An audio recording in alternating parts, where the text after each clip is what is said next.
అందరికీ praise lord. మే 8 ఈరోజు దేవుని వాగ్దానము. మీ హృదయమును కలవరపడనీయకుడి.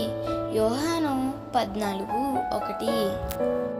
నేడు అనేక రకాలుగా మానవునికి కలవరాలు కలుగుతున్నాయి.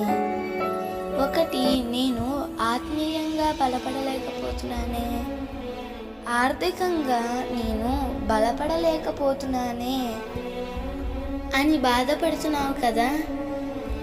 నీ జీవితంలో వచ్చే ప్రతి కలవరాన్ని ప్రభువు దూరపరచబోతున్నాడు. నీ ఆర్థిక పరిస్థితిని చూసి నీవు ఎన్నడూ దిగులు పడవద్దు. నీ ఆరోగ్య పరిస్థితిని బట్టి కూడా నీవు దిగులు పడవద్దు. ఎందుకంటే నిన్ను స్వస్థపరిచేవాడు ఆయనే, నీకు ఆరోగ్యం ఇచ్చేవాడు ఆయనే, నిన్ను ఐశ్వర్యవంతునిగా చేసేవాడు కూడా ఆయనే. ఆనాడు దేవుడు దావీదుకు కలిగిన కలవరాలన్నిటి నుంచి విడిపించి ఉన్నత స్థలంలో నిలబెట్టాడు.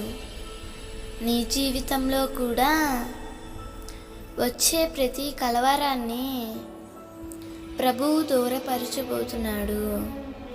నీవు నమ్మి ఆయన వైపు చూడు. నీ కలవరాలన్నిటి నుంచి దేవుడు నిన్ను విడిపించునుగాక. ఆమేన్.